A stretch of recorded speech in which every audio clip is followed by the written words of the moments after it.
मेरा नाम शिवानी है। कहते हैं कि जब मैं पैदा हुई तो मेरी माँ मुझे 6 महीने की उम्र में छोड़कर चली गई। आज भी जब मैं सोचती हूँ तो यही सवाल मेरे दिल में उठता है कि एक माँ अपनी बेटी को कैसे छोड़ सकती है। वो किसी और को चाहती थी, मेरे पापा के साथ रहना नहीं चाहती थी और इसीलिए सब कुछ पीछे छोड़कर चली गई। मैं बहुत छोटी थी, मुझे कुछ याद नहीं, लेकिन मोहल्ले की औरतों की बातें, रिश्तेदारों की कानाफूसी और सबसे बढ़कर मेरे पापा की आंखों की चुप्पी से मुझे सब समझ में आ जाता था। पापा ने मेरी खातिर कभी दूसरी शादी नहीं की। लोग समझाते, रिश्तेदार कहते कि अकेले जिंदगी नहीं गुजरती, मगर पापा हर बार हंसकर एक ही जवाब देते, मेरी शिवानी ही मेरे लिए काफी है, मुझे किसी की जरूरत नहीं। वो मेरे लिए माँ भी थे, बाप भी और मेरा सहारा भी। सुबह सवेरे काम पर जाते, शाम को थके हारे लौटते, लेकिन मेरे चेहरे पर हल्की सी मुस्कान देखकर उनकी सारी थकान गायब हो जाती। मैं अक्सर उनके गले लगकर पूछती, पापा आपको थकान नहीं होती? तो वो मेरा माथा चूम कर कहते, जब मेरी गुड़िया मुस्कुराती है ना तो सारी थकान चली जाती है। मैं छोटी थी मगर इतना जरूर समझती थी कि पापा की आंखों में एक गहरा दर्द छुपा है। कभी कभी रात को जब मेरी नींद टूटती तो देखती कि पापा खिड़की के पास बैठकर आसमान की तरफ देख रहे हैं। वो चुपचाप आंसू पोंछते और फिर मेरे पास आकर लेट जाते, जैसे मुझे ये एहसास भी ना होने दें कि वो अकेले हैं। लेकिन बच्चे माँ बाप के दुख बहुत जल्दी समझ जाते हैं। मेरी परवरिश चाचा के घर में हो रही थी, क्योंकि पापा अपने भाई के साथ ही रहते थे। चाचा की शादी मेरे पैदा होने के बाद हुई थी। वो भी अच्छे इंसान थे, लेकिन मेरा असली सहारा तो सिर्फ पापा ही थे। चाची ऊपर ऊपर से प्यार से बात करती, लेकिन उनकी आंखों में एक अजनबीपन रहता था। उस वक्त मैं बच्ची थी, ज्यादा समझ नहीं थी, मगर दिल में हल्की सी खटक हमेशा रहती कि ये प्यार सच नहीं है। मेरी जिंदगी का सबसे बड़ा इम्तिहान तब आया जब मैं सिर्फ 6 साल की थी। वो दिन आज भी मुझे ऐसे याद है जैसे कल की बात हो। अचानक पापा की तबीयत बिगड़ गई, सांस लेने में तकलीफ, चेहरा पीला और बदन बिल्कुल कमजोर। मुझे कुछ समझ नहीं आ रहा था। मैं रोते रोते कह रही थी, पापा आपको क्या हो रहा है? चाचा और मोहल्ले वाले सब परेशान हो गए। घर का माहौल अजीब सा हो गया। पापा को जमीन पर लेटे देखकर मेरा दिल जोर जोर से धड़कने लगता। मैं उनके पास जाकर हाथ पकड़ लेती, पापा उठो ना, मैं अकेली हो जाऊंगी। उन्होंने बहुत कमजोर आवाज में कहा, शिवानी तू मेरी बहादुर बेटी है, तू कभी अकेली नहीं होगी। वो लम्हा मेरी जिंदगी का सबसे दर्दनाक पल था। पापा ने चाचा को पास बुलाया और धीरे से कहा, भाई मेरी एक ही ख्वाहिश है, मेरी बेटी को पढ़ाना लिखाना। जैसे मैंने तेरी जिम्मेदारियां पूरी की, वैसे ही मेरी बेटी की जिम्मेदारी तेरी है। उसके सपने अधूरे मत छोड़ना। मैं ये बातें सुन रही थी और मेरे दिल पर वो ऐसे छप गईं कि आज तक मिट नहीं पाई। पापा के होंठ कांप रहे थे, आंखों में नमी थी, लेकिन आखिरी सांस तक भी वो सिर्फ मेरे बारे में सोच रहे थे। चाचा ने उनका हाथ पकड़कर कहा, भाई बेफिक्र रहना, शिवानी मेरी अपनी बेटी जैसी रहेगी। लेकिन मैं जानती थी कि कोई भी अपनी औलाद के बराबर नहीं होता। फिर भी पापा के चेहरे पर उस वक्त सुकून था। उन्होंने मेरी तरफ देखा, हल्की सी मुस्कान दी और कहा, शिवानी तू बहुत बहादुर है, याद रखना पढ़ाई ही तेरा सबसे बड़ा सहारा बनेगी।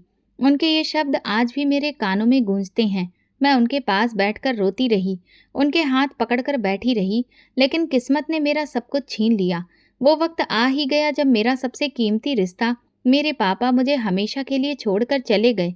मेरे चारों तरफ शोर था, औरतों की रोने की आवाजें, मर्दों की भाग दौड़, चाची की आवाज, चाचा के आंसू, लेकिन मुझे कुछ सुनाई नहीं दे रहा था। मेरे दिल में सिर्फ एक ही बात गूंज रही थी, मेरी बेटी को पढ़ाना, उसका ख्याल रखना। पापा की आखिरी बातें मेरे दिल पर ऐसे छप गईं जैसे पत्थर पर लकीर। उस दिन मुझे लगा कि मेरा बचपन मुझसे छीन लिया गया। खेलने की उम्र में मैं अनाथ हो गई थी। रात को जब सब सो गए तो मैं अकेली कोने में बैठी रही। मेरा दिल कह रहा था कि अभी दरवाज़ा खुलेगा, पापा आएंगे और मुझे गोद में उठा लेंगे, लेकिन दरवाज़ा बंद ही रहा। मैंने आंखें बंद की तो फिर से पापा की आवाज़ कानों में गूंजी, मेरी बेटी बहादुर है, पढ़ाई ही उसका सहारा होगी।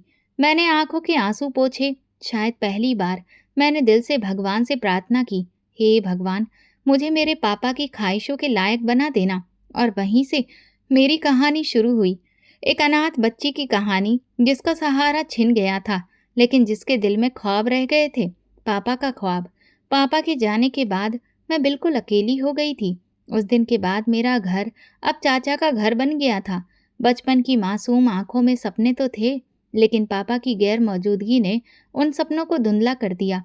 मुझे मालूम था कि अब मुझे चाचा और चाची के साथ ही रहना है। उनके 3 बच्चे थे, सब छोटे-छोटे। मैं उनके बीच अजनबी सी लगती थी। चाची के बर्ताव में वो नरमी कभी नहीं थी, जो एक माँ में होती है। जब वो अपने बच्चों को गोद में उठाती, उनके बाल संवारती या प्यार से खिलाती, तो मेरा मन चाहता कि वो मुझे भी ऐसे ही सीने से लगा लें, मगर उनकी आंखों में मेरे लिए हमेशा एक सख्ती रहती। कई बार लगता कि मेरी मौजूदगी उन्हें बोझ लगती है। मेरी सुबह हमेशा उनकी आवाज़ से शुरू होती, "उठो शिवानी, दिन निकल आया है। बर्तन धो दो। ये सफाई किस तरह की है? हाथ-पाँव चलते नहीं हैं क्या?" मैं जल्दी से बाल बांधकर झाड़ू उठाती और फर्श साफ करने लगती। मुझे याद है, एक बार मैंने झाड़ू थोड़ी देर से लगाई तो चाची गुस्से से बोली, "काश तुम्हारी माँ तुम्हें अपने साथ ले जाती। कम से कम मेरा घर इस बोझ से तो बच जाता।" मैंने चुपचाप सिर झुका लिया। जवाब देने की हिम्मत मुझ में कभी नहीं थी। दिन भर के छोटे-छोटे काम मेरे हिस्से में आते। कभी पानी भरना, कभी बच्चों के बिस्तर बदलना, कभी बाजार से सब्जी लाना। अगर जरा सा भी देर हो जाती तो डांट पक्की थी। एक दिन बारिश हो रही थी और मुझे सब्जी लाने भेजा गया। भीगते भीगते मैं घर लौटी, हाथ कांप रहे थे। लेकिन जैसे ही मैंने थैला रखा, चाची बोली, "ये सब्जी गीली क्यों है? अकल नहीं है तुम में?" मैं रोने लगी, मगर उन्होंने पलट कर भी नहीं देखा। चाचा बिल्कुल अलग थे। वो जब शाम को काम से लौटते तो मुझे देखकर पूछते, "मेरी बेटी ने आज क्या किया?" मैं धीरे से बताती। चाची ने बर्तन धुलवाए, सफाई करवाई। वो मेरे सिर पर हाथ फेरते और मुस्कुराकर कहते, "मेरी बहादुर बेटी है ना, सब कुछ कर लेगी।" एक बार मैं तेज बुखार में थी, बदन कांप रहा था, लेकिन चाची ने फिर भी कहा, "खिड़की के पास कपड़े पड़े हैं, जाकर सुखा दो।" मैं धीरे धीरे कपड़े फैलाने गई। हाथ कांप रहे थे, कदम लड़खड़ा रहे थे। अचानक मैं गिर गई। शोर सुनकर चाचा बाहर आए। उन्होंने फौरन मुझे उठाया और गुस्से में बोले, "ये क्या हाल बना दिया है तुमने बच्चे का?" चाची ने कंधे उचकाते हुए कहा, "हमारी औलाद के साथ बराबर रखा है, और क्या करें?" चाचा गुस्से से बोले, "ये मेरी बेटी है, इसका ख्याल रखना भी तुम्हारी जिम्मेदारी है।" उस दिन पहली बार मैंने महसूस किया कि चाचा सच में मेरे साथ हैं। उनकी बातें मेरे दिल को सुकून देती थीं। चाची के रवैये में कोई फर्क नहीं आया। मुझे हमेशा अलग-थलग रखा जाता। खाने के वक्त भी अक्सर ऐसा होता कि अपने बच्चों को अच्छा खाना देती और मेरे हिस्से में बचा-कुचा डाल देती। मैं चुपचाप खा लेती। कभी-कभी चाचा कमरे में आते और धीरे से कहते, "ये लो, तुम्हारे लिए लाया हूँ," और मेरे हाथ में कोई फल या मिठाई रख देते। मैं खुश हो जाती, मगर साथ ही समझ जाती कि चाचा की ये नरमी चाची को बिल्कुल पसंद नहीं। एक दिन मोहल्ले की औरतें घर आई थीं। सब अपने बच्चों की तारीफ कर रही थीं।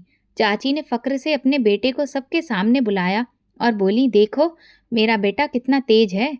फिर एक औरत ने मुझसे पूछा, "और बेटी, तुम क्या करती हो?" मैंने हिचकिचाते हुए बोली, "मैं पढ़ती हूँ।" चाची फौरन बोली, "पढ़ती है क्या? बस किताबें खराब करती है। सारा दिन बोझ बनी रहती है।" मोहल्ले की औरतें मुस्कुरा दी, लेकिन मेरा दिल टूट गया। मुझे स्कूल भेजने की जिद चाचा ने की थी। वो कहते, "मेरे भाई ने वादा लिया था, मैं इसे पूरा करूंगा।" इसी वजह से मैं स्कूल जाती, मगर वापसी पर घर के सारे काम मेरा इंतजार करते। मैं किताबें एक तरफ रखती और झाड़ू, बर्तन, सब्जी सब मेरे जिम्मे होता। चाचा अक्सर मुझे समझाते, "बेटी, मेहनत से डरना नहीं, पढ़ाई कभी मत छोड़ना, यही तुम्हारा असली सहारा है।" मैं दिल ही दिल में अपने पापा के शब्द याद करती। चाची के बच्चे हमेशा मुझसे अलग रहते। खेलने के वक्त भी मुझे अपने साथ नहीं रखते। अगर कभी पास जाती तो चाची डांटती, "जाओ, तुम्हें और कोई काम नहीं है? खेलने आई हो?" मैं वापस कमरे में चली जाती और किताबों में मन लगाने लगती। वही मेरा अकेला सहारा था। एक दिन मैं स्कूल से आई तो चाची ने कहा, "तुमने मेरे बेटे की कॉपी छुपाई है ना?" मैं घबरा गई। बोली, "नहीं चाची, मैंने कुछ नहीं किया।" वो गुस्से में बोली, "झूठ मत बोलो, तुम्हें बर्दाश्त करना ही मुश्किल है।" और फिर मुझे एक जोरदार थप्पड़ मार दिया। मेरी आंखों में आंसू आ गए। तभी चाचा अंदर आए। उन्होंने फौरन कहा, "ये क्या कर रही हो? बच्ची पर हाथ क्यों उठाया?" चाची बोली, "ये शरारतें करती है।" चाचा ने मेरी तरफ देखा और बोले, "शिवानी, सच बताओ, मैंने धीरे से कहा, मैंने कुछ नहीं किया। चाचा ने सख्त लहजे में कहा, आइंदा मेरे सामने झूठा इल्जाम मत लगाना। उस दिन के बाद चाची ने मुझे इतनी सख्ती से तो नहीं डांटा, लेकिन उनके दिल की नफरत छुपाए नहीं छुपती थी। मैं साफ महसूस करती थी कि उनके दिल में मेरे लिए कभी जगह नहीं बन सकती।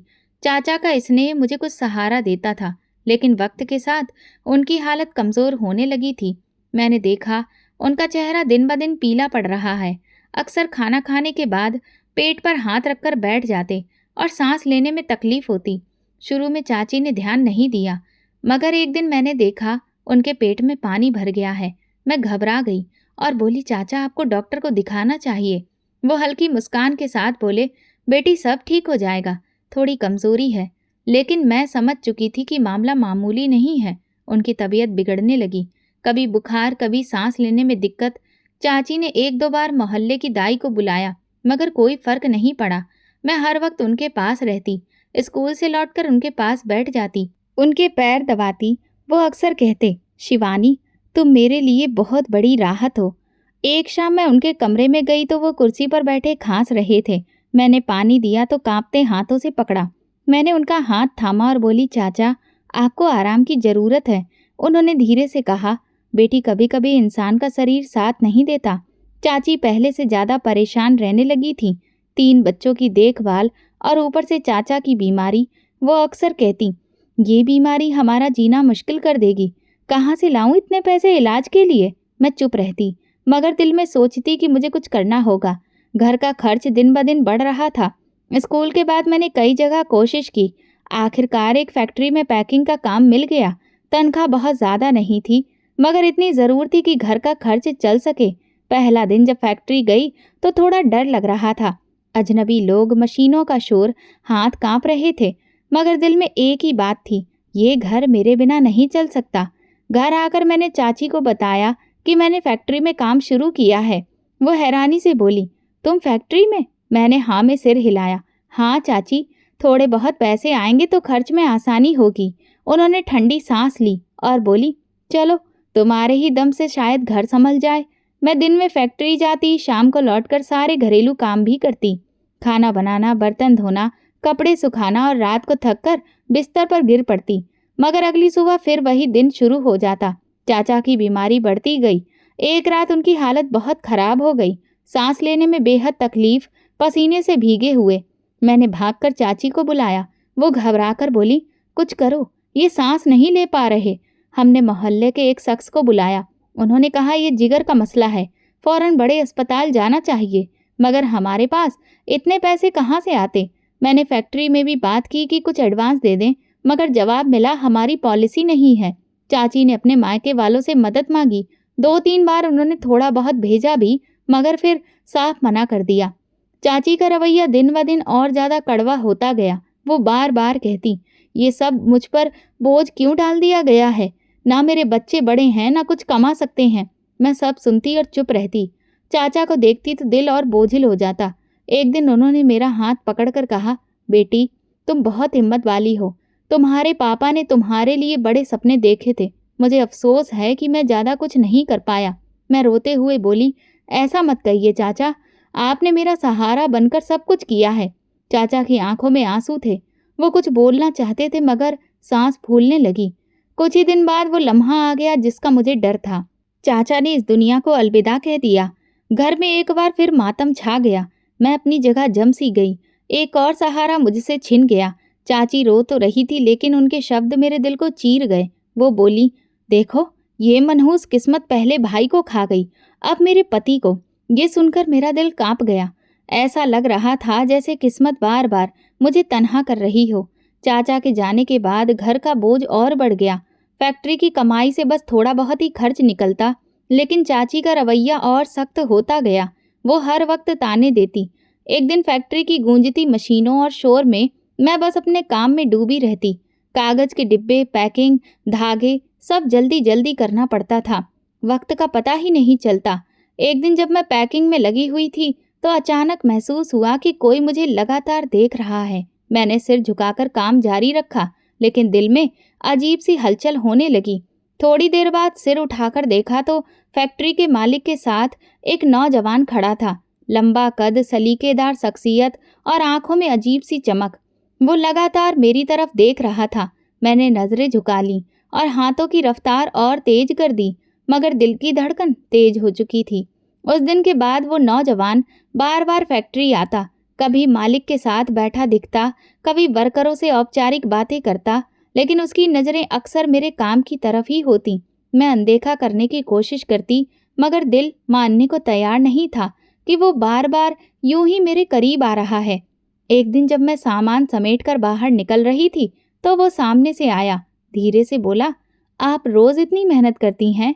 मैं ठिठक कर रुकी, मगर तुरंत आगे बढ़ गई। जवाब देने की हिम्मत नहीं हुई। कुछ दिन बाद फैक्ट्री के मालिक ने मुझे दफ्तर बुलाया। मैंने सोचा शायद किसी काम की हिदायत होगी। अंदर गई तो मालिक के साथ वही नौजवान बैठा था।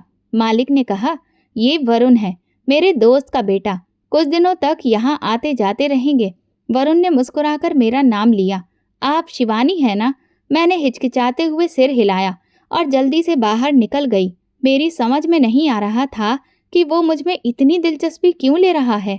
मैं एक आम सी लड़की, गरीब घर से ताल्लुक रखने वाली, मगर उसकी नज़रें और बातें मुझे बेचैन कर रही थीं। कुछ हफ्तों बाद एक और हैरत अंगेज बात हुई। वरुण अपनी माँ के साथ हमारे घर आ पहुंचा। मैं कमरे के अंदर थी, मगर दरवाजे के पार सब सुन रही थी। वरुण की माँ ने चाची से कहा, हमें शिवानी पसंद है, हमें उसका हाथ अपने बेटे के लिए चाहिए। ये सुनकर मेरे पैर जमीन से जम गए। चाची कुछ देर खामोश रही, फिर बोली, हमारी हालत आपके सामने है, इतने खर्चे कहाँ से उठाएंगे? उस पर वरुण बोला, हमें उसकी ज़रूरत नहीं, मुझे सिर्फ शिवानी चाहिए। चाची की जुबान से हैरत भरे शब्द निकले, तुम्हें पता है वो अनाथ है। वरुण ने तुरंत कहा, हाँ, मगर मेरे लिए वही सब कुछ है। मैं अंदर कांप रही थी। सब कुछ सपने जैसा लग रहा था। बाद में मुझे अंदाजा हुआ कि चाची ने जल्दी हाँ करने के पीछे अपनी वजह रखी थी। वरुण ने उन्हें पैसों का लालच दिया था, कुछ तोहफे दिए, कुछ वादे किए, और यूं अचानक रिश्ता तय हो गया। मेरी हालत अजीब थी, समझ ही नहीं पा रही थी कि मुझे खुश होना चाहिए या डरना चाहिए। वरुण लगातार मेरे करीब आने की कोशिश करता रहा। कभी चाची के हाथों मोबाइल भिजवाता, कभी उनके जरिए मेरा हाल पूछता। शुरू में मैंने बात करने से इनकार किया, मगर चाची ने कहा, ये तुम्हारा होने वाला पति है, बात कर लो। और इस तरह मेरा और वरुण का रिश्ता कायम हो गया। शुरू में मैंने बहुत एहतियात बरती, मगर उसका अंदाज दिल को छू लेने वाला था। वो बार बार कहता, मैंने पहली नज़र में ही तुम्हें पसंद कर लिया था। मुझे नहीं पता क्यों, लेकिन लगता है जैसे तुम मेरी जिंदगी का हिस्सा पहले से हो। मैं हैरान होकर सोचती कि क्या वाकई ऐसा मुमकिन है। वक्त के साथ उसकी बातों ने मेरे दिल की बर्फ पिघला दी। वो कभी मेरी तन्हाई की बात करता, कभी मेरे दुख को समझता। एक दिन फोन पर बोला, शिवानी, तुम्हें शायद लगता है कि तुम अकेली हो, लेकिन अब मैं हूँ। मैं तुम्हें कभी अकेला नहीं छोड़ूंगा। मेरी आंखों में आंसू आ गए। वो शब्द मेरे दिल के जख्मों पर मरहम बन गए। चाची ने भी देख लिया कि अब मैं खामोश नहीं रहती। मेरे अंदर उम्मीद जग गई थी। वो अक्सर ताने देती, देख ना, ये लड़की भी अपनी माँ पर जाएगी। खूबसूरत तो है, मगर किस्मत, भगवान ही भला करे। मैं सुनती रहती, मगर अब मेरे अंदर एक नया हौसला पैदा हो गया था। वरुण जिद्दी भी था। एक बार उसने कहा, मैं चाहता हूँ कि हमारी शादी जल्दी हो, ज़्यादा इंतज़ार नहीं कर सकता। मैंने हिचकिचाते हुए कहा, चाची को मनाना होगा। वो हंसकर बोला, मैं कर लूँगा, बस तुम हाँ कह दो। मेरी जिंदगी के अंधेरों में पहली बार रोशनी नजर आने लगी थी। मैंने दिल ही दिल में कहा, शायद यही वो सहारा है जिसका वादा मेरे पापा ने किया था। वरुण के साथ मेरा रिश्ता तय होते ही शादी की तैयारी शुरू हो गई। घर में रौनक थी, हलचल थी, लेकिन चाची के रवैये में वही पुरानी कड़वाहट मौजूद रही। एक दिन जब मैं शादी का जोड़ा देखने बैठी, तो उन्होंने तंज कसते हुए कहा, हाँ भाई, किस्मत देखो, गरीब की बेटी को भी सोने का मुंह देखना नसीब हो गया। मैंने सर झुका लिया। दिल खुश होना चाहता था, लेकिन हर बात एक पुराना जख्म कुरेद देती थी। शादी का दिन आखिरकार आ ही गया। मोहल्ले भर की औरतें जमा थीं। मेरे दिल में खुशी और डर दोनों साथ साथ थे। स्टेज पर जब वरुण मेरे पास आकर बैठा, तो उसने धीरे से कहा, डरो मत, अब सब कुछ बदल जाएगा। उसके वो शब्द मेरे दिल में उम्मीद जगा गए। शादी की रस्में हुईं, आशीर्वाद मिला, लेकिन विदाई के वक्त चाची ने मेरे कान में धीरे से कहा, याद रखना, इस घर के दरवाजे तेरे लिए हमेशा बंद रहेंगे। अगर कभी वापस आने की कोशिश की तो जगह नहीं मिलेगी। मैंने उनकी आंखों में नफरत देखी और चुपचाप आगे बढ़ गई। दिल भारी था, लेकिन वरुण के साथ नई जिंदगी की शुरुआत का सपना मुझे संभाले हुए था। शादी के बाद के दिन जल्दी गुजर गए। रस्में, मेहमानों का आना, नए रिश्तों की पहचान, सब चल रहा था। लेकिन ये खुशी ज्यादा दिन टिक नहीं पाई। शादी के तीसरे दिन ही वरुण ने कहा, मुझे वापस दुबई जाना होगा, बिजनेस के कुछ जरूरी काम हैं। मेरी सांस रुक सी गई। मैंने कहा, अभी तो शादी हुई है, इतनी जल्दी? वरुण ने मेरा हाथ पकड़कर कहा, यकीन करो, ये मजबूरी है।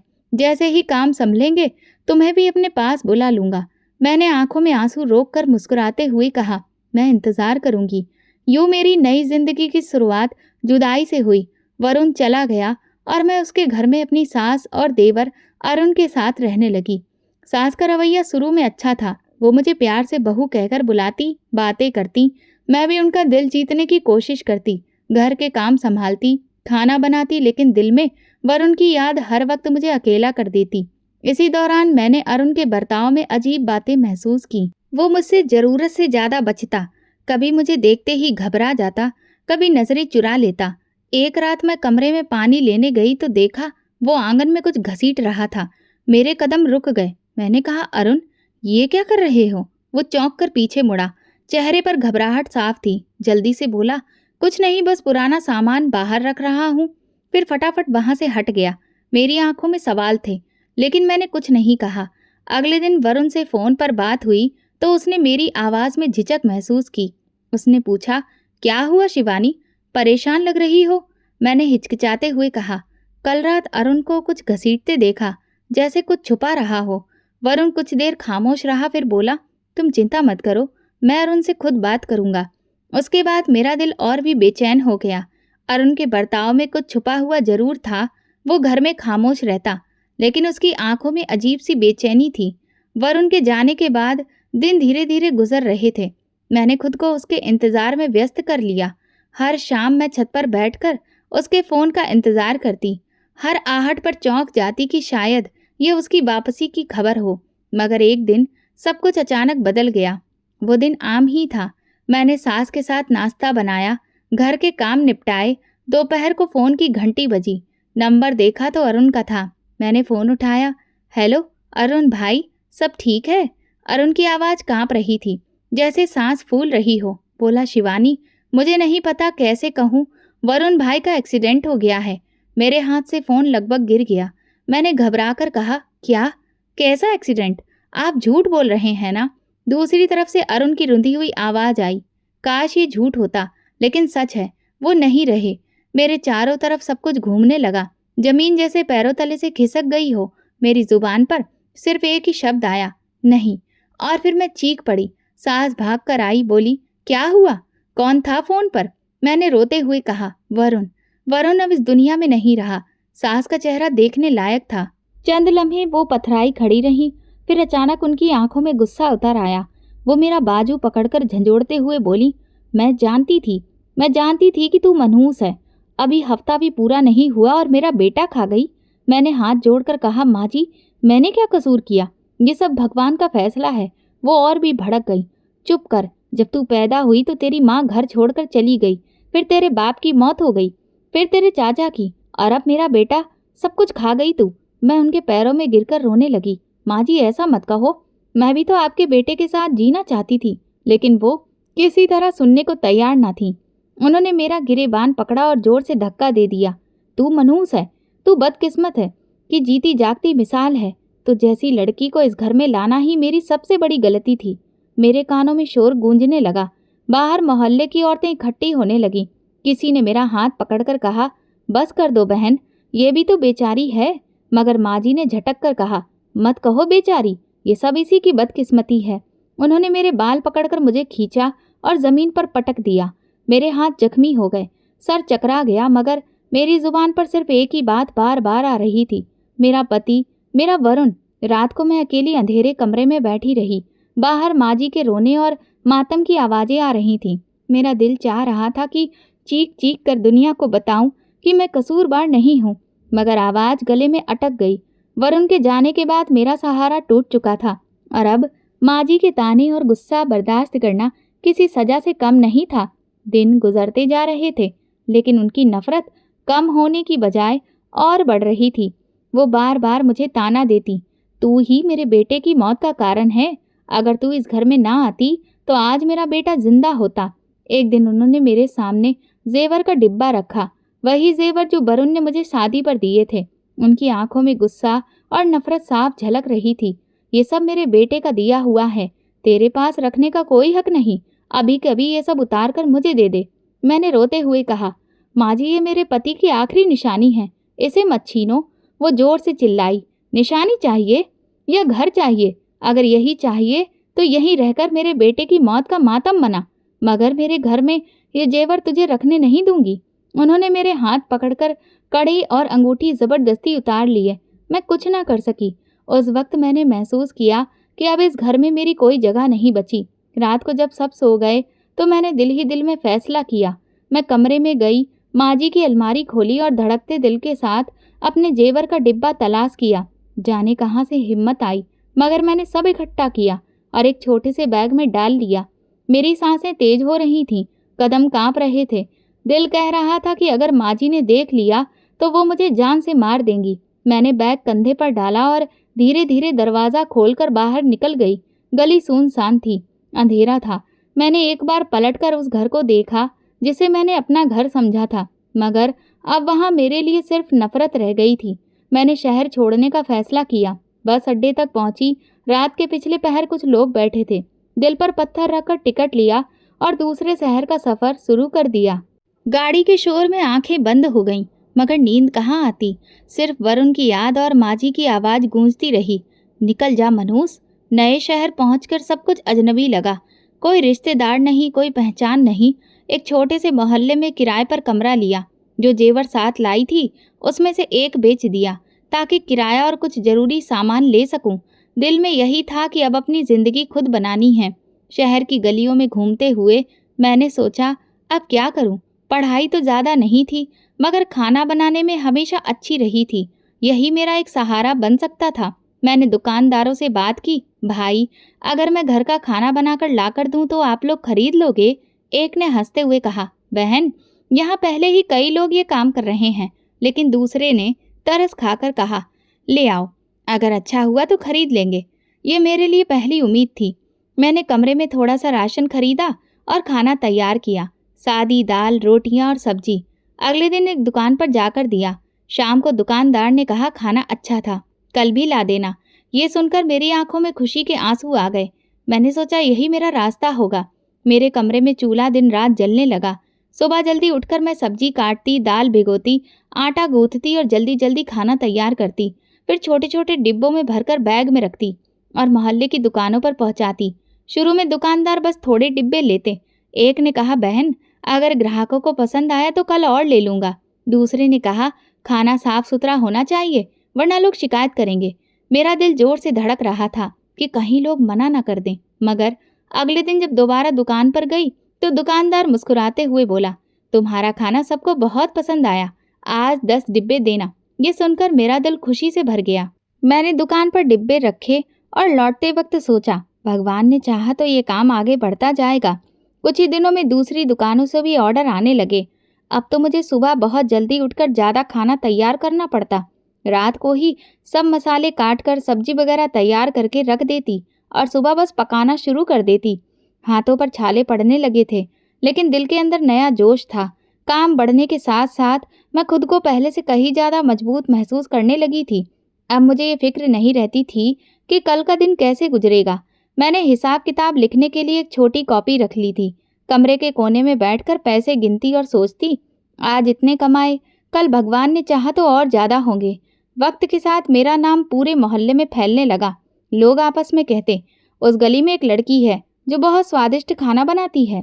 कई बार नए लोग खुद मेरे दरवाजे पर आकर पूछते, हमें भी खाना चाहिए, क्या आप हमें भी सप्लाई कर सकती हैं? मैं हैरान रह जाती कि ये सब इतना जल्दी कैसे हो गया, लेकिन अंदर से हमेशा यही लगता कि ये सब मेरी मेहनत और भगवान की कृपा है।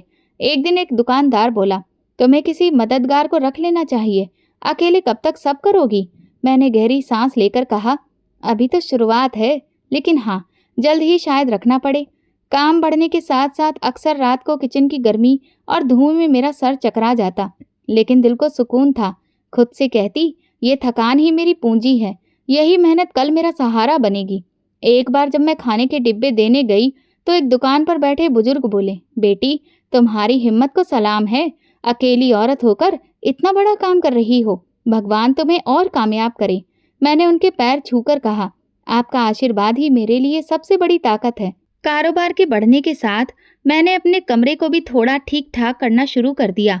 एक जोड़ी नए पर्दे लगाए, एक नई चटाई खरीदी और किचन के लिए कुछ बर्तन भी ले आई।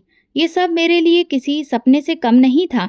कई बार शाम को मोहल्ले की औरतें मेरे पास बैठने आ जाती।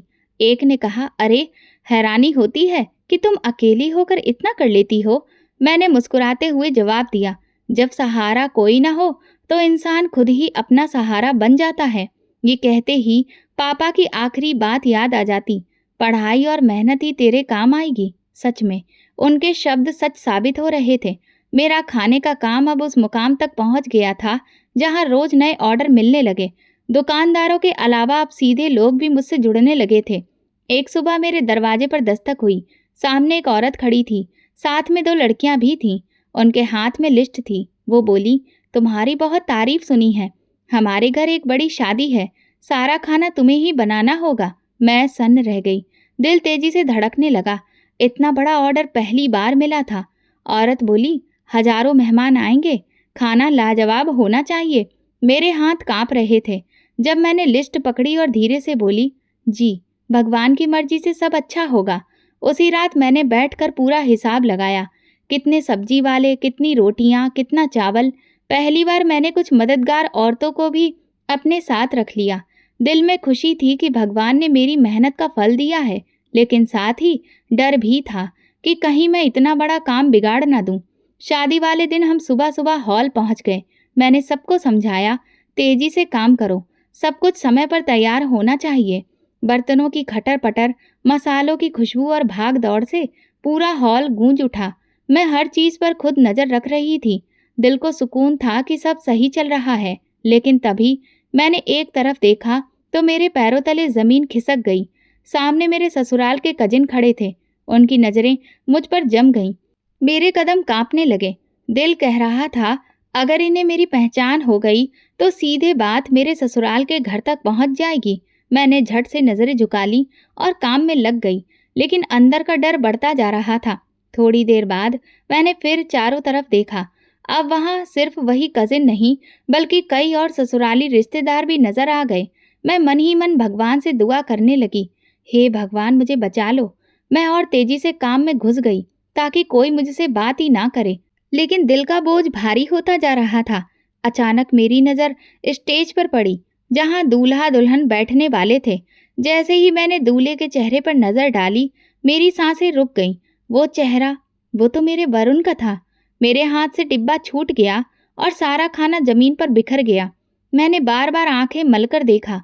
हाँ, वो वरुण ही था जिसको मैं मर चुका समझ चुकी थी। मेरे होठों से अपने आप निकला, ये तो मेरा वरुण है। चारों तरफ शोर था, लेकिन मुझे कुछ सुनाई नहीं दे रहा था। सब धुंधला लग रहा था। दिल कह रहा था, ये सपना है या हकीकत। मैं कांपते कदमों से स्टेज की तरफ बढ़ी। दिल धड़क रहा था, हाथ कांप रहे थे। जैसे ही मैं पास पहुंची, वरुण ने भी मुझे देख लिया। उसकी आंखों में भी हैरानी थी। वो झट से खड़ा हो गया। हॉल में बैठे लोग हमारी तरफ देखने लगे। कानाफूसी शुरू हो गई। ये कौन है? दूल्हा इसको देखते ही क्यों खड़ा हो गया? मेरी आंखों से आंसू बह निकले। मैं फूट कर बोली, वरुण तुम जिंदा हो? वो मेरी तरफ बढ़ा। उसके चेहरे पर गुस्सा और दर्द दोनों थे। उसने गहरी आवाज में कहा, हाँ मैं जिंदा हूँ, लेकिन तुमने मुझे मरवा दिया था। तुमने मेरा साथ क्यों छोड़ा? शादी हॉल में जैसे वक्त थम गया था। सबकी नजरें मुझ पर और वरुण पर जमी हुई थीं।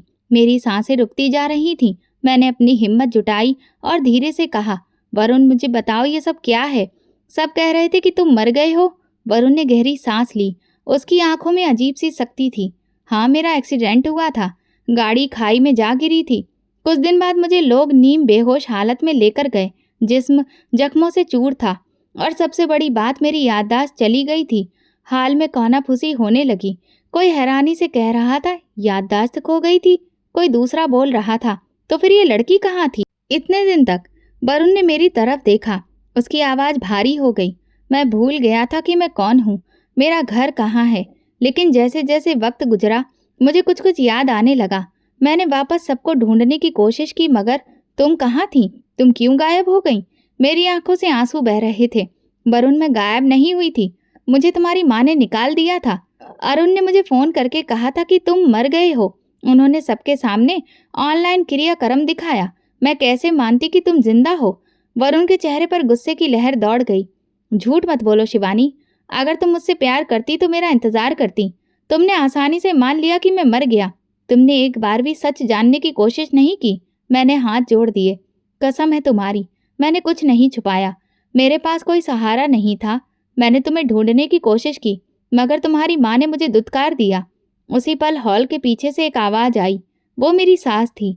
उनकी आंखों में आंसू थे। वो आगे बढ़ी और जोर से बोली, सच कह रही है ये? मैंने इसे घर से निकाला था।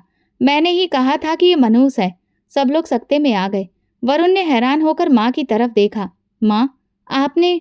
वो कांपती आवाज़ में बोली, हाँ बेटा, मुझे अरुण ने बताया था कि तुम मर गए हो। उसने शिवानी पर इल्जाम लगाया कि ये सब इसकी बदकिस्मती है। मैंने गुस्से में इसे निकाल दिया। मुझे लगा ये सच है और मैं अंधी हो गई। मेरे दिल में अजीब सा तूफान उठा। मैंने सोचा यही वो सच है जिसने मुझे सबसे ज़्यादा दर्द दिया। वरुण ने माँ की बात सुनी, फिर मेरी तरफ घूम कर बोला, तो तुम सच कह रही थी? मैंने हाँ में सिर हिलाया। हाँ, मैंने कभी धोखा नहीं दिया। मैं तो आज तक तुम्हारे नाम पर जी रही हूँ। मगर तभी अरुण भी आगे बढ़ा। उसके चेहरे पर घबराहट साफ थी। वो बोला, भाई इसकी बातों में मत आओ। ये सब इसका जाल, इसका खुद का बनाया हुआ है। वरुण ने उसकी तरफ घूर कर देखा। अरुण, तुमने मेरे मरने की खबर दी थी ना? तुमने कहा था मेरी मौत हो गई। अरुण का चेहरा पीला पड़ गया। वो नजरें चुराकर बोला, मैंने वही बताया जो मुझे लगा था। वरुण ने एक कदम आगे बढ़ाया। यानी मुझे धोखा दिया? हॉल में खामोशी छा गई। सबके चेहरों पर ताज्जुब था। मेरी सास रोती रही, बेटा मुझे माफ कर दो, मैंने गलत किया। वरुण ने माँ की बात सुनी, लेकिन उसकी निगाहें मुझ पर जमी थीं। शिवानी, तुम्हें पता है मैंने उन दिनों क्या सोचा? मुझे लगा तुमने मेरी मौत की खबर सुनकर अपना रास्ता बदल लिया, किसी और के साथ नई जिंदगी शुरू कर दी। मैं चीख पड़ी, नहीं वरुण, तुम मुझ पर ये इल्जाम मत लगाओ। मैंने सिर्फ तुम्हारी याद को सीने में रखा। मैंने अपना सब कुछ छोड़ दिया, मगर मैंने कभी तुम्हारा नाम नहीं छोड़ा। वरुण खामोश खड़ा रहा। उसकी आंखों में अभी भी शक की झलक थी। उसने माँ की तरफ देखा और फिर अरुण की तरफ। अगर ये सब सच है तो फिर अरुण ने मुझे धोखे में क्यों रखा? और तुमने क्यों मान लिया कि ये मनहूस है? मेरी सास ने आंसू पोंछते हुए कहा, बेटा मैं अंधी हो गई थी। मैंने अपनी नफरत में सच को नहीं देखा। मेरा दिल बार बार कांप रहा था। मैं सोच रही थी क्या वरुण मेरा यकीन करेगा, या ये शक हमारे बीच दीवार बन जाएगा। हॉल में मौजूद सब लोगों की नजरें हम पर थीं। कोई हमदर्दी से देख रहा था, कोई हैरत से। मगर असली फैसला वरुण के दिल में होना था। उसकी नजरें सख्त थीं, होंठ भिजे हुए थे। वो बोला, शिवानी अगर तुम सच बोल रही हो तो अरुण का पर्दाफाश होना जरूरी है। अगर नहीं तो फिर मैं तुम्हें माफ नहीं करूंगा। मेरे दिल की धड़कन रुकने लगी। ये लम्हा मेरी जिंदगी का सबसे बड़ा इम्तिहान था। हॉल में सन्नाटा छा गया था। हर कोई सांस रोके हमारे बीच होने वाली बातें सुन रहा था। वरुण की नजरें अरुण पर जमी हुई थीं। उसके चेहरे पर गुस्सा साफ नजर आ रहा था। वो धीरे धीरे कदम बढ़ाता हुआ अरुण के पास आया। सच बता अरुण। वरुण की आवाज गरजदार थी। क्या ये सब तुम्हारा किया धरा नहीं? तुमने ही सबको कहा था कि मैं मर गया हूँ। अरुण पसीने में भीग रहा था।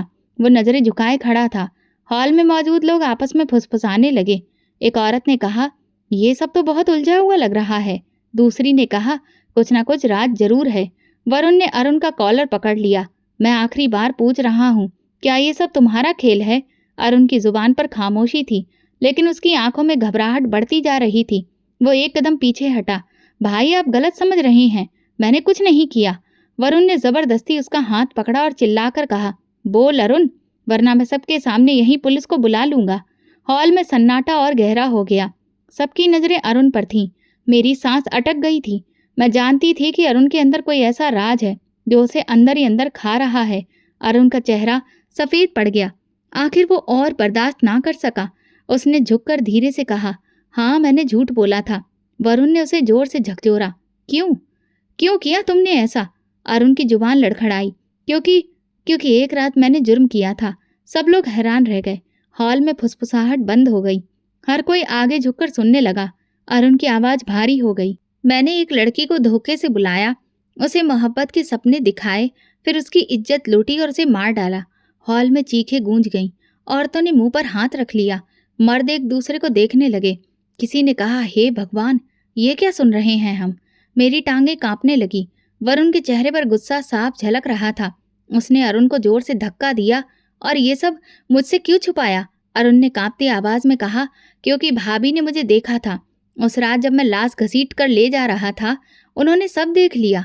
मैंने चीख कर कहा, हाँ मैंने सब देखा था, मगर किसी को बता नहीं सकी। अरुण के आंसू बह निकले। मैं जानता था अगर ये सच सामने आ गया तो मेरी जिंदगी खत्म हो जाएगी। इसलिए मैंने फैसला किया कि आपको ही रास्ते से हटा दूं। हॉल में शोर मच गया। सब लोग हैरत और सदमे में थे। किसी ने कहा, ये सगा भाई अपने ही भाई को मारने चला था। दूसरी ने कहा, ये गुनाह कब तक छुप सकता था। वरुण ने दांत भींचते हुए कहा, यानी तुमने मेरा एक्सीडेंट जानबूझकर करवाया? अरुण ने सर झुका लिया। हाँ, मैंने करवाया। मुझे लगा आप मर जाएंगे तो सब आसान हो जाएगा। भाभी को भी मनहूस कहकर घर से निकाल दिया जाएगा और इस तरह कोई मेरे जुर्म की गवाही ना दे सकेगा। वरुण के हाथ कांपने लगे। वो अरुण के पास आया और एक जोरदार थप्पड़ मारा। कमीने, मैंने तुम्हें भाई समझा, तुम पर भरोसा किया और तुमने मेरे ही खिलाफ साजिश की। तुम मेरे पास दुबई घूमने के लिए नहीं, मुझे मारने की साजिश लेकर आए थे। हॉल में मौजूद लोग सब कुछ देख रहे थे। मेरी सास फूट फूट कर रो रही थी। वो बार बार कह रही थी, मैं अंधी थी, मैंने अपनी बहू को झूठा समझा, मगर असली गुनहगार मेरा अपना बेटा निकला। लड़की की जान ली, तुमने अपनी भाभी को झूठा बनाया, तुमने अपने भाई को मारने की कोशिश की। मैं अब तुम्हें कानून के हवाले करूंगी। अरुण रोने लगा। भाई मुझे माफ कर दो, ये सब मेरी कमजोरी थी। वरुण ने सख्ती से कहा, मैं तुम्हें माफ कर भी दूं, मगर उस मासूम लड़की का क्या जिसका तुमने कत्ल किया? उसके घर वालों का क्या? तुमने उनकी जिंदगी बर्बाद कर दी। फिर वरुण ने फोन निकाला और पुलिस को खबर दी। हॉल में मौजूद सब मेहमान हैरानी और खामोशी के साथ ये मंजर देख रहे थे। कुछ लोग सर हिलाकर कह रहे थे, यही अंजाम होना चाहिए था। कुछ ही देर में पुलिस आ गई। अफसर ने वरुण से पूछा, कौन है आरोपी? वरुण ने अरुण को उनके सामने धकेल दिया। ये मेरा भाई है, मगर इसने इंसानियत का खून किया है, इसे ले जाइए। पुलिस ने अरुण को हथकड़ी लगा दी। अरुण चीख रहा था, भाई मुझे छोड़ दो, मैं जेल नहीं जाना चाहता। मगर वरुण ने आंखें बंद कर ली। ये सजा तुम्हें जरूर मिलेगी। हॉल में पुलिस अरुण को ले जा चुकी थी। लोगों की फुसफुसाहट धीमी हो रही थी। सब एक दूसरे को देख रहे थे, जैसे किसी बड़े तूफान के गुजरने के बाद बाकी बचा सन्नाटा हो। स्टेज के पास बैठे मेहमान हैरान थे और दुल्हन का परिवार सख्त परेशान। उनके लिए ये सब एक यकीन ना कर पाने वाला मंजर था कि ठीक शादी के दिन ये राज सबके सामने खुल गया। वरुण ने गहरी सांस ली और दुल्हन बालों की तरफ बढ़ा। उसके चेहरे पर सख्ती और पछतावा दोनों साफ झलक रहे थे। उसने दुल्हन के पिता और बाकी लोगों के सामने हाथ जोड़ दिए। बोला, मुझे माफ कर दीजिए, आप सब इज्जतदार लोग हैं। मैं जानता हूँ आपकी बेटी का ये दिन बर्बाद हुआ, लेकिन मैं किसी धोखे में अपनी जिंदगी नहीं डाल सकता और आपकी बेटी की जिंदगी भी बर्बाद नहीं कर सकता। मेरी पहली पत्नी जिंदा है और मैं उसे छोड़कर नई शादी नहीं कर सकता। दुल्हन के पिता कुछ पल चुप रहे, फिर भारी आवाज में बोले, बेटा तुमने सही किया। सच जानकर गलती पर डटे रहने से अच्छा है पीछे हट जाना। ये सुनते ही हॉल में तरह तरह की बातें होने लगी। कोई कह रहा था यही होना चाहिए था, तो कोई अफसोस कर रहा था कि बेचारी लड़की की शादी टूट गई। लेकिन वरुण अपने फैसले पर अडिग था। उसने स्टेज से उतरकर मेरा हाथ थामा और कहा, शिवानी, अब हमें कोई जुदा नहीं कर सकता। मेरी आंखों से आंसू बह निकले। दिल को अजीब सा सुकून मिला कि बरसों बाद आखिरकार सच्चाई ने मुझे जिता दिया। कुछ ही दिनों में हालात बदल गए। अरुण जेल भेज दिया गया। पुलिस ने उसके बताए ठिकाने से उस मासूम लड़की की लाश बरामद कर ली थी जिसका उसने जिक्र किया था। अदालत में मुकदमा चला और उसे सख्त सजा सुनाई गई। परिवार सदमे में था कि उनका अपना बेटा ही कातिल निकला। मेरी सास इस सदमे को झेल नहीं सकी। बेटे के जेल जाने और सच सामने आने के बाद वो बीमार रहने लगी और एक दिन अचानक उनका भी निधन हो गया। वो इस पछतावे के साथ दुनिया से चली गईं कि अपनी बहू पर जुल्म किया और अपने बेटे की गलती पर आंखें मूंदे रहीं। वरुण ने मेरा हाथ पकड़कर कहा, हमें इस जगह से निकल जाना चाहिए। ये शहर हमें हमेशा बीते हुए दर्द की याद दिलाता रहेगा। मेरे बिजनेस के सिलसिले में मुझे दुबई जाना है। अब तुम भी मेरे साथ चलोगी? मैंने सिर झुकाकर कहा, हाँ, अब मैं हर जगह तुम्हारे साथ रहूंगी, चाहे दुनिया का कोई भी कोना क्यों ना हो। और फिर हम दुबई चले गए। नई जगह, नया माहौल, लेकिन दिल में चैन था कि अब जिंदगी सच में नए सिरे से शुरू हो रही है। दुबई की रोशन सड़कों पर चलते हुए कई बार यकीन ही नहीं होता था कि ये सब हकीकत है जिसे सबने मनहूस कहा। वो लड़की आज अपने पति के साथ इज्जत और सुकून की जिंदगी जी रही थी। वरुण का कारोबार धीरे धीरे संभलने लगा। वो दिन रात मेहनत करता और शाम को लौटकर कहता, तुम्हारे साथ की वजह से सब अच्छा हो रहा है। मैं मुस्कुराकर कहती, ये सब तुम्हारी मेहनत का नतीजा है। लेकिन अंदर से जानती थी कि ये सब भगवान की ही मेहरबानी है।